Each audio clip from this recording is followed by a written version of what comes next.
Welcome to Escape Room Reviews. My name is Zach, and today we're talking about the Whispering Halls at Enchambered live escape room adventures in Sacramento, California.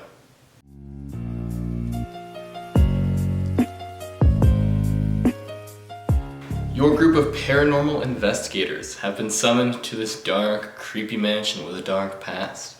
Lovely, I know, right?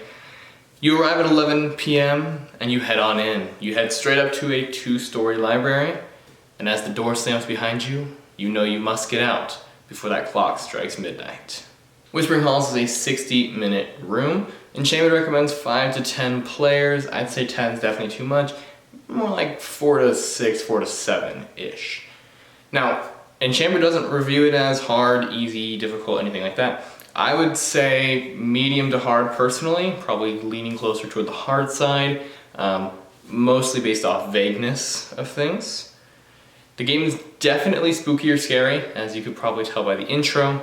There are no actual live actors that'll jump out at you, but there are loud noises and special effects and lights like that that definitely add to the ambiance. Whispering Halls has won 7 different awards: Best Awardee 2022, Tribeca Nominee 2022, and then in 2021 to 2019 they were a Tribeca finalist. In 2019 they also won a bronze medal for Best Story, and in 2017 they won Best Puzzles. At the time of recording this, Whispering Halls is currently set to $40 a person, so with their 5-person minimum, you're looking to pay at least $200 regardless of your group size. Enchambered is in a standard strip mall, so parking's easy, getting into the building's easy, all that stuff. As far as their lobby goes, it's actually really cool because they have 2 different lobbies. They have a front one that you enter into for your initial briefings, and then they have a back one where after you're done, you exit through there so that you don't clog up the main lobby. But they still have seating and stuff in that area as well. They also have a really nice party room, fit with the vibe of Whispering Halls, that kind of Victorian Gothic. Nice long dinner table, big Gothic chairs, an Xbox 360. Anyway, as far as briefing goes, your briefing is done in front of the door, as is standard for a lot of rooms. Here's your story, head on in. And the GMs were really nice and really caring. Clearly they loved their jobs, and they did a great job getting us in, getting us out, and helping us throughout the game. Alright, set design. This is where Enchambered shines. Whispering Halls, Skull Witch, Containment Breach, all the ones we played there, the set design was phenomenal. Whispering Halls especially, if you've ever ridden Haunted Mansion at Disneyland, Disney World, wherever, it's the frickin' Haunted Mansion. I mean, it's a 2-story space, as I mentioned earlier. You don't actually go into the 2nd story, but it makes the room feel so much bigger to actually have a 2nd story up there. The lighting, the atmosphere, everything is fantastic. They have cobwebs in just the right spots. The decor is spot on. Everything just adds to this Haunted Mansion vibe. And when we first entered, it was jaw-dropping, to be honest. Okay, now puzzles. If set is where Enchambered shines, puzzles is where Enchambered suffers a little. You can clearly see the age in the room. The room's non-linear, and there are a lot of times where you got a 4-digit number combination, time to go try it on all 12 locks.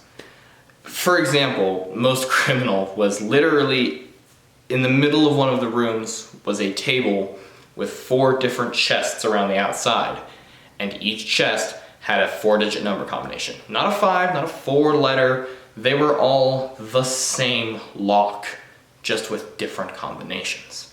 So that was a little annoying, and that's actually where the difficulty of this room comes in, is there's a lot of puzzles, and it's kind of vague of what goes to what.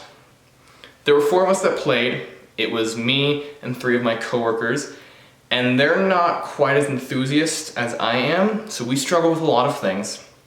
I can say confidently we wouldn't have gotten out if our game master hadn't bypassed and made a couple things a little easier, even if he denied it at the end. Most of the puzzles definitely fit the theme of the creepy vibe of the mansion. Palm reading, tarot cards, moving paintings, things of that nature. And there were definitely some cool puzzles I've never seen before. Nothing super memorable, but that's not necessarily a bad thing because there were just so many puzzles. So their clue system. The clue system was the same for 2 of their rooms, Whispering Hall and Containment Breach. Skull Witch, their other room, actually is a different one, but the other two rooms both used a telephone. Luckily not a smartphone. I've seen a couple rooms do that and I hate it. It's just as bad as walkie-talkies. Whispering Halls actually had a little like old telephone that you'd pick up and you dial to the GM and the GM would help you. Or if you were really struggling, like we were at times, the GM would dial into you and you would pick up and they'd give you a clue.